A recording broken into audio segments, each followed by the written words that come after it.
Stateless Code.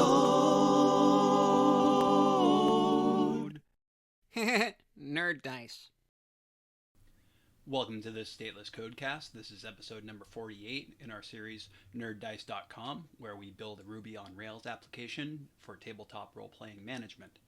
And in this video, we're going to start probably covering the next couple episodes. I'm not quite sure how I'm going to break it up, but my guess is that it's going to take several hours of real life time to do it. So what we're going to do is start trying to create an entity diagram for how our data is going to kind of look and map in our application. So I'm going to talk some about like how Rails works with active record and object relational mapping, kind of the basics of how entity diagramming can relate to that, talk some about philosophically why to do this on an entity diagram or a whiteboard or whatever before you start just Rails generate scaffold on all these things. And then I think in this video we're going to take our existing users table that we used for devise and get it into a kind of the first table of our entity diagram so that we've got that to work off of. And then we'll go from there. The way that I intend for it to work kind of once we start looking at other objects and stuff like that is that I'll, rather than me keying in all these stuff, that it's not really all that valuable for use of your time as a viewer for me to just kind of do that. So I'll kind of pause, add a new table, or change things if we're doing something new that we haven't already covered. But when we did the user table, then we might do it live. But for the most part, it's going to be kind of add a table, add the relationships, talk through it, kind of pause, and then show the next one. So that's kind of what we're looking at in terms of the plan for this. The first thing we're going to do is kind of talk through object relational mapping in Rails. So if you want to read more about this, I'd highly recommend the Rails guides, particularly the active records basics and active record migrations. Those give you really sound footing for how kind of Rails idiomatically works with active record as an object relational mapper. So when I say object relational mapper, it's the idea that you've got a kind of in the idea of object-oriented programming, you have an object that has properties and methods associated with it, and then each instance of that object, usually in an object relational mapper, will correspond to one record in a database table. So thinking in terms of what we've already got, we've got a, let me go to our users here. So we've got our devise users. There is a table called users. There is a model in Rails called user, and that's kind of the Rails way of doing it.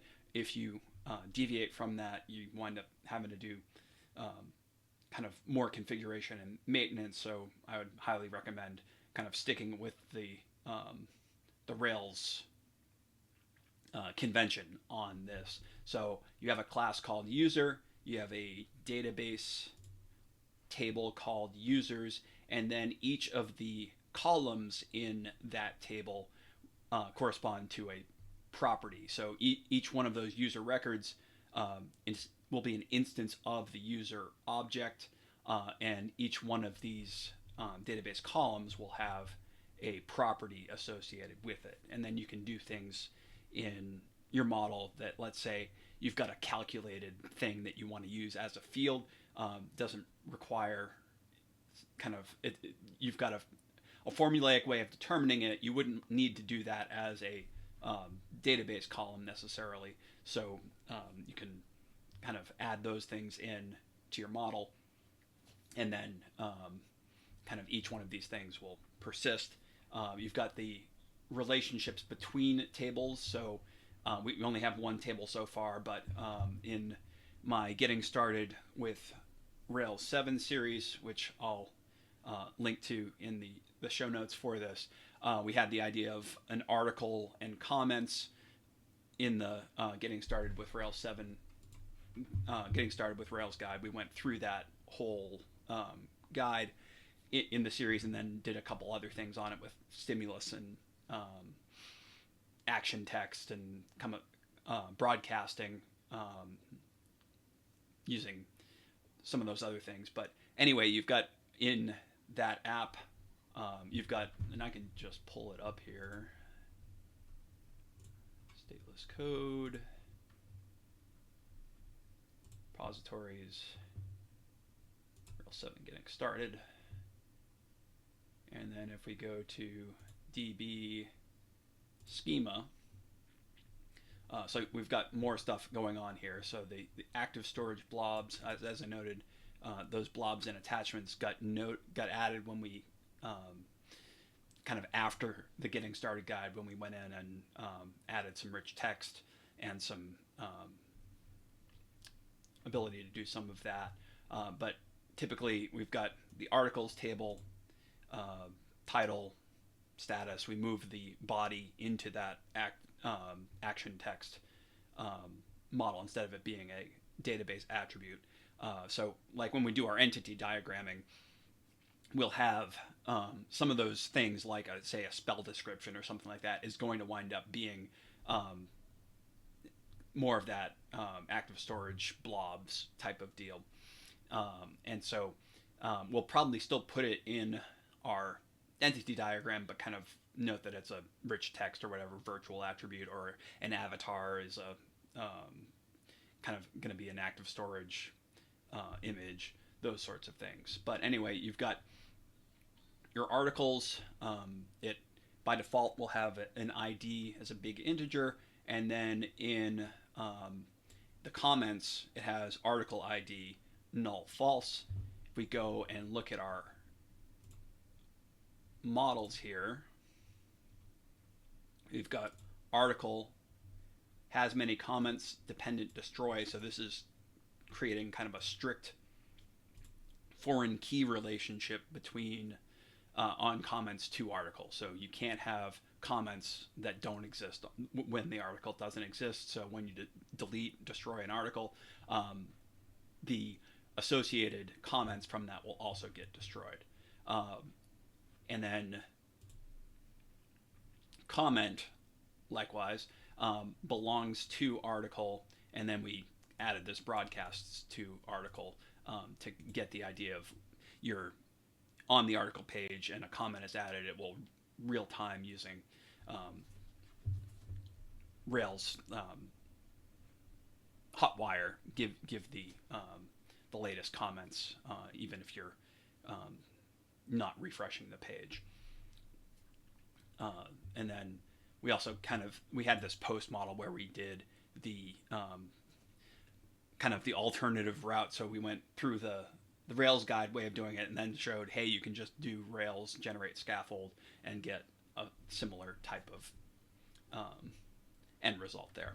But anyway, going back to our schema, that's kind of how things are going to work. So we could, if we wanted to, bring in kind of and do this exercise for this app, but we're going to just stick to this for this nerddice.com application. But that's kind of the idea of how that works. And then you can ask yourself, or somebody might ask the question, we talked about that Rails generate scaffold posts. You can really quickly get up and running with a Rails generate command that will do all of your attributes on that table, create your migration, create your views, all that stuff. And it's we could probably get that mostly working in our application pretty quickly. The reason why I'm not going to do that is because database modeling is, especially in the early stages, is kind of an iterative process. Oh, I missed this. This relationship doesn't quite work the way I thought it would. This really should be more of a join table type of thing, or let's say using the particulars of this application, my character's got an inventory, and so instead of like inventory item 1 name, item 2 name, or whatever like that, you'd have inventory items that would kind of have a belongs to relationship with the character. And then you'd be like, oh, well, I don't want to have the definition of a quarterstaff repeated across all these things. So maybe I'll do a join table between those things. And that is easier to iterate on just kind of with a whiteboard or a drawio entity diagram, that sort of thing. So it's just kind of the idea, allow you to minimize the cost in terms of time and attention to make these changes. Even though I have a whole video in the Why Stateless Code video series I've got about why Rails is agile and some of these trade-offs that it makes, and makes it fairly easy to recover from making a mistake in the data modeling phase of your project. But even easier than dealing with how Rails allows you to make changes and recover from these things is to like erase it on the whiteboard and change it. So we want to kind of have the lowest fidelity version of this with the ability to iterate on it quickly, make adjustments, that sort of thing. And you could do this on a sheet of paper with or a whiteboard or something like that. I'm going to use drawio for it, for one, so that I can kind of post the outputs of this to GitHub, and somebody can look at it and kind of follow along, or use it as a model for doing data modeling for their own application, that sort of thing. And then I've got in our project here, we'll move this into in process. I've got an issue on this application itself, and then I've got an issue on my stateless code repo. So what I'm going to do here is the entity diagram itself I want to save to stateless code. We've got this assets branding folder. We'll create an assets kind of nerddice.com folder with a data modeling subfolder, and we'll save it to that. But then we can refer to it in nerddice.com and the wiki and documentation and stuff like that. But that way, if somebody's trying to clone and do development on this application, they're not getting kind of artifacts related to XML that aren't the code of the application, which will make it harder to deal with, like unwanted diffs and all that stuff. We want to just try to keep the nerddice.com repo to the actual application code that we've got here. Caveat here, it's not going to be perfect, so I'm going to make some mistakes in how I do this, and part of what I try to do, and I've got another video in the wide stateless code series on this, is I'm going to leave the mistakes in. So if I make a mistake, I'm going to go back and fix it. If I get stuck, I'm going to show kind of how I get unstuck. Sometimes that, depending on how you're trying to learn, can be more beneficial than getting it right the first time. And then also noting that data modeling for an application is more, it's I would say equally parts art and science. So there isn't always a one true way to represent something in an application, depending on the trade-offs that you want to make, how your users are intending to use it. There may be different ways to solve the problem, and even if there is one best way to do it, that you might come up with an idea that changes the one best way to do it, and so you kind of you're going to wind up needing to iterate on this anyway. So that's kind of what we got here. So what I'm going to do here before we get started is I'm going to go, I'm in my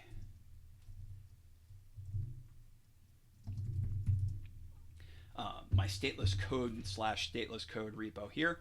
We're going to create a new branch, git switch -c, and we'll call it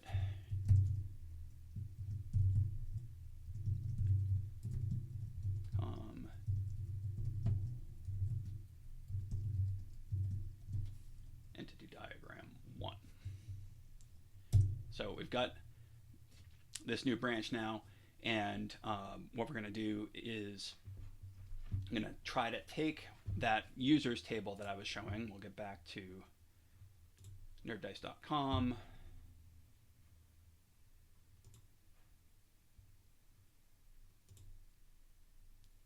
And our DB schema, and we're going to try to represent this kind of as our first table in drawio. So drawio app.diagrams.net, it used to be draw.io, but the .io suffix to internet addresses isn't super secure. This used to be an open source project. It is now kind of a closed source freeware project, similar to how Visual Studio Code is. So just if you're an open source purist, you might not want to use it, but it's, I think, right now the best tool for this particular job, that in a way that I'm able to quickly use it and share it with viewers and users on this channel. So we're going to go and create a new diagram here. And we're going to go to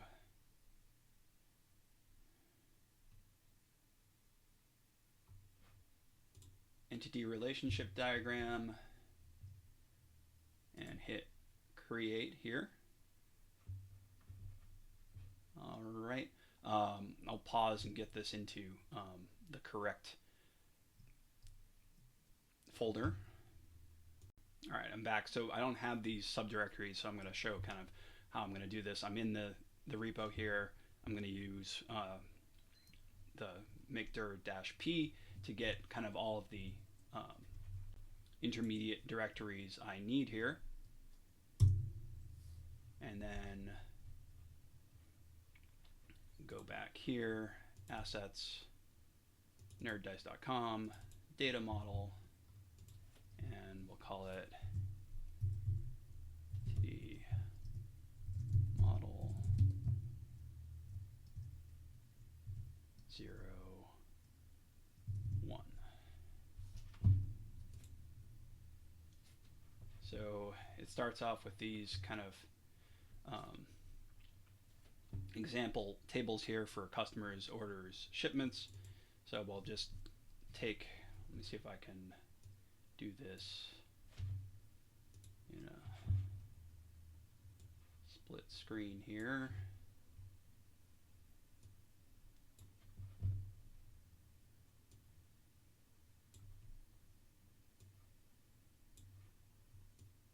In a way that allows me, now I'm going to go schema.rb, put it over here, give myself a little bit more room for my entity diagram, and we'll adjust this to what we need here. So all of the table and field names are going to be kind of this snake case that we've got here. So similar to what we talked about earlier, where you've got user and the table name is user uppercase is your object name, users lowercase is your table name. If you had a something like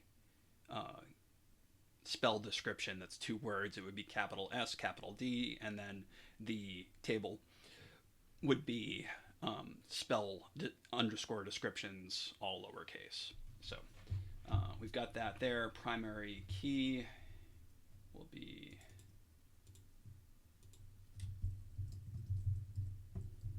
ID, and this is a UUID, not null. And then we are going to get rid of these other tables,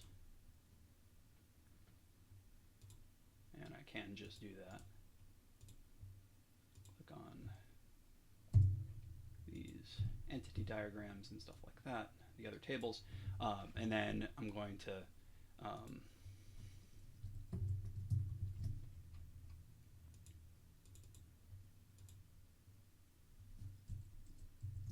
start with email.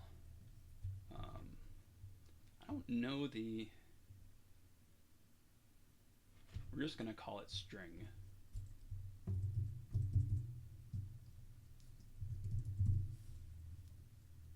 And that is also not null. And then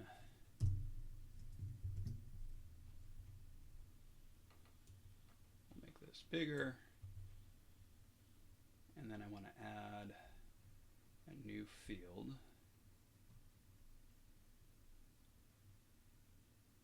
Rectangle, entity relation, expand that.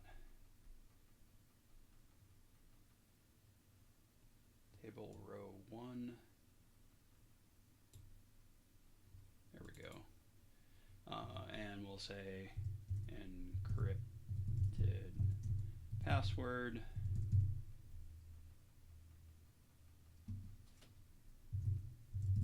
String not null.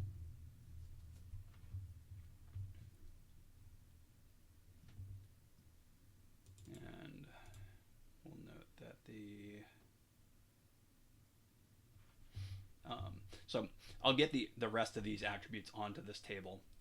Again, we've got the idea so far. I'll get the rest of the attributes on, and then I'll deal with the indexes, review what I've got here, deal with the indexes, and then that'll probably be, I'll save it, and then that will probably be it for this particular video, and then we'll start adding the other tables in the next video. All right, we're back. So I've got this version of the user's table input into this entity diagram, looking at the Rails schema generator compared to this. A couple notes here. So the timestamp attributes here, I'm going to by default leave off of these entity diagrams because they're enabled by default. In the event that we have something like a just a straight up no other attributes that matter, join table or something like that, then I might leave them off. In the event that I'm leaving them off, I'll probably just add a note to the table there, and then also the items that are here as t.index. I added the kind of just IDX abbreviation in each of these. Any that have defaults, I have the default 0 there. This just so it's clear, this is a Postgres database, but the concepts here are generally transferable. You might want to be more specific on some of these, but I'm just using the generic Rails t.string for these, unless there's a specific, like you need to have a 30 character maximum limit on your database table or something like that, then I'll kind of put the limit in the entity diagram. But if it's not necessary to do so, or we're just using the defaults, then I'll just leave them as the defaults in the entity diagram. And then all of the current indices on this table are single column indices. So if we had a multiple column index, like we wanted to index on email and confirmation token or something like that, I don't see, and I'm not super experienced in app.diagrams.net, but I think I would probably also add a note for any multi-field indexes on the same indices on the same table there. I think that this table is done, so we can probably undo that. Find the, there we go. Yeah, that's working.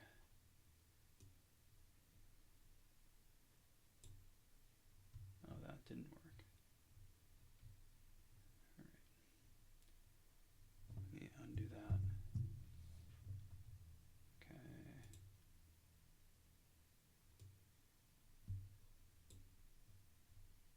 There we go. So we've got our first table. And I think we'll stop here, pick up in the next video where we'll start looking at some of the particular features that we want to do. We'll look at